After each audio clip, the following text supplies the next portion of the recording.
वो घर से नकाब में निकली, पूरी गली उसी की फिराक में निकली और कर दे इनकार निर्मल की मोहब्बत को। लोगों ने खूब कहा, हमारी तस्वीर उसकी किताब में निकली। दोस्तों, आज अपनी पहली क्लास आ गई है करंट अफेयर के साथ, जीके। उसी करंट अफेयर में से जीके कैसे और साथ में आज की इस अपडेट के साथ भी रूबरू होंगे कि 56-57 पहले होगा, क्लियर होगा 19 तारीख को।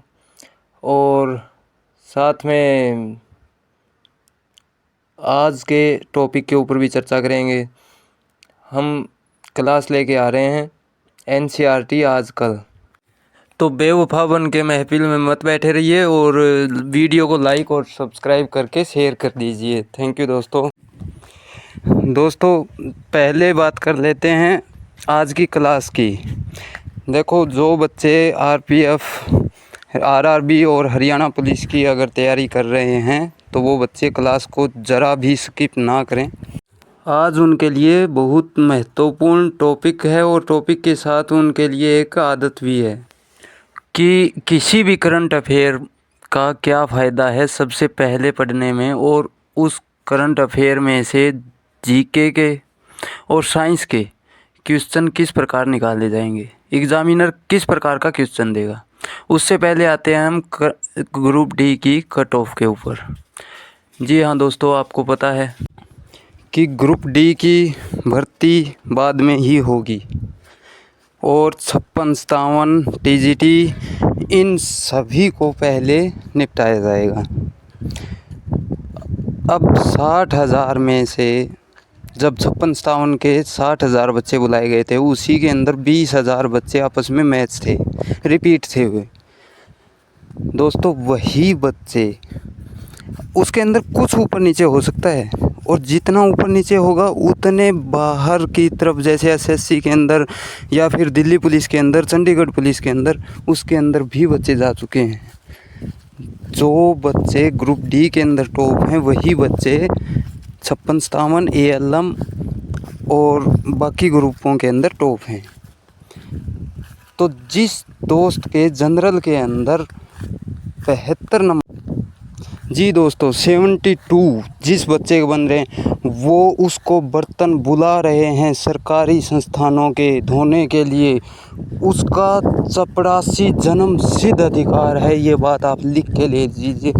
आप अपने आप को ऐसा महसूस कीजिए कि आप पैदा इस चपरासी के लिए हुए। अब बात करते हैं दोस्तों क्लास की। क्लास में आज शुरुआत कर रहे हैं जो 3 अपने महारथी हैं, गगनयान, चंद्रयान 3 और आदित्य L1, ये तीनों प्रक्षेपित किए जा रहे हैं। तो इसके अंदर सिस्टम क्या होता है, इनके अंदर दोस्तों कुछ एक तो सिमिलरिटीज़ हैं, जैसे कि ये सभी के सभी कहाँ से प्रक्षेपित किए जाएंगे। वो है सतीश धवन स्पेस सेंटर, जिसके निदेशक कौन हैं, एम चंद्रनाथन। और लेकिन जिस प्रकार गगनयान है, इसका लीडर कौन है, इसकी लीडर एक लेडीज़ है जिसे लीजेंड ऑनर भी मिला हुआ है फ्रांस की सरकार की तरफ से, जिसका नाम है VR ललितंबिका। और गगनयान को प्रक्षेपित करने में किस किस कंपनी ने, हाल ने, DRDO ने और इसरो ने, तीनों ने मिलकर काम किया है। हाल, DRDO, इसरो, जिसके अंदर हाल और DRDO ट्रेनिंग और जो 3 सदस्यों का दल जाएगा साथ में अंतरिक्ष के अंदर, 3 इंसान जाएंगे, उनको ट्रेनिंग देना और खान पान के बारे में सब कुछ बताना कि किस प्रकार रहना है, वो सब कुछ ट्रेन करने के बाद ही अंतरिक्ष के अंदर भेजा जाएगा। और इसरो का काम प्रक्षेपित करना है ही। इससे दोस्तों अब एक जीके का बहुत ही आसान क्वेश्चन निकलता है। वो क्या है, अभी आप देख रहे हैं स्क्रीन के ऊपर कि पहला अंतरिक्ष यात्री कौन था। सुनने में बहुत आसान है और लगता भी ऐसे है कि ये तो पता ही है, लेकिन इन तीनों में कौन सा था, नील आर्मस्ट्रांग और यूरी गागरिन और राकेश शर्मा। नील आर्मस्ट्रांग चंद्रमा पर जाने वाला पहला यात्री था, अंतरिक्ष यात्री, जो अमेरिका से था। अपोलो 11 के तहत वो गया था। लेकिन इससे बहुत पहले 1969 के अंदर यूरी गागरिन सोवियत संघ की तरफ से जा चुका था।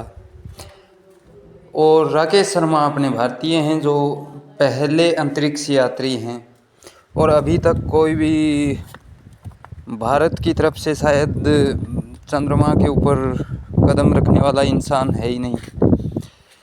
तो अंतरिक्ष यात्री पहला यूरी गागरिन था, लेकिन चंद्रमा पर जाने वाला नील आर्मस्ट्रांग था। सोवियत संघ और रसिया, इन दोनों ये दोनों अगर ऑप्शन में हो तो सोवियत संघ आएगा। उस वक्त रूस अलग नहीं था। अच्छा दोस्तों, अब आगे अगर हम बात करें अब चंद्रयान की, तो चंद्रयान 1 आपको पता है 22 अक्टूबर 2008 के अंदर, और चंद्रयान 2 15 जुलाई 2019 के अंदर, और चंद्रयान 3 ये 14 जुलाई 2023 के अंदर। लेकिन इनके अंदर सिर्फ चंद्रयान 1 जो है वो PSLV के द्वारा छोड़ा गया था, पोलर सिस्टम के द्वारा। लेकिन ये चंद्रयान 2 और चंद्रयान 3 दोनों GSLV से छोड़े गए हैं। चंद्रयान 3 14 जुलाई को छोड़ दिया। 5 अगस्त को यह चंद्रमा कक्ष में, और लैंडिंग इसने कर दी 23 अगस्त। 14 जुलाई और 23 अगस्त ये दो चीज़ ध्यान में रखना। 23 अगस्त को इसने शिव शक्ति पॉइंट के ऊपर लैंड कर दिया। ये कॉमन बता ही दिया आपको कि सतीश धवन स्पेस सेंटर से ये छोड़ा गया था। हाँ दोस्तों, सतीश धवन स्पेस सेंटर है कहाँ? जैसे कई बार आपने देखा होगा कि श्रीहरिकोटा रेंज, श्रीहरिकोटा स्थान का नाम है, और उस स्थान यानी उस जगह में सतीश धवन स्पेस सेंटर ये इनका सेंटर है, मुख्यालय है। मतलब ये मान लो ना, ये तो एक बिल्डिंग है, और वो किसी गांव शहर का नाम है श्रीहरिकोटा रेंज। तो चंद्रयान 3 यहाँ से लॉन्च किया था। अब दोस्तों आपके लिए एक काम है कि गगन, चंद्रमा और सूर्य, इन तीनों के जितने भी हो सके आप सबसे पहले पर्यायवाची समानार्थक कह लीजिए, तो वो ज़रूर याद कीजिएगा, इंग्लिश में भी और हिंदी में भी। ये आपके लिए टास्क है। और लाइक, शेयर और सब्सक्राइब कर दो, तो उसके अंदर भी शायद आपके ऊपर कोई टैक्स नहीं है। और बाकी देख लेना, GST के परफॉर्मा में जाके देख लेना, सर्च कर लेना। अच्छा, आगे अब तीसरा आता है, जो ये तो हो गए चंद्रमा के और अंतरिक्ष के।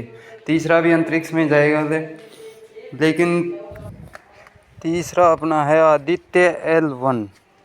आदित्य का मतलब सूरज, और L1 क्या है दोस्तों? L1 इसका है लैंडिंग पॉइंट। ये तो है नहीं कि कहाँ पे लैंड करेगा, सूर्य के अंदर जाके लैंड करने से रहा, उसकी सतह तक तो पहुँच नहीं सकता ये। लेकिन L1 एक ऐसा पॉइंट है पृथ्वी और सूर्य के बीच में जहाँ पर ग्रेविटी 0 होती है, ग्रेविटेशनल फोर्स दोनों का इक्वल होके 0 हो जाएगा, वहाँ यह स्टे करेगा। और इतना पता ही है, कोई भी उपग्रह हो, कोई भी कार्गो हो, ये जिस वक्त पृथ्वी की कक्षा को छोड़ेगा उससे पहले ये इसके ध्रुव पे एक चक्कर लगाएगा,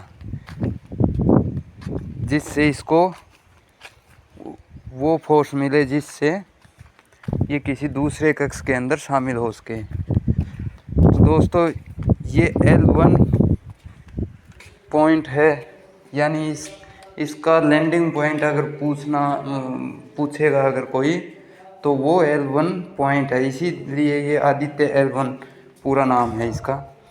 और यहाँ इसमें एक बार बार जिक्र है कि ये इसके कोरोना का तापमान चेक करेगा, उसके बारे में जानकारी लेगा, जानकारियाँ जुटाएगा, उसके अंदर से कोई और भी फोटोन वगैरह जो महीन कण उनकी के अभिक्रिया के द्वारा जो भी उसके अंदर ऊर्जा का स्रोत है, उसके अंदर जो अलग से कण और पैदा हो रहे हैं उनके बारे में जानकारी जुटाएगा।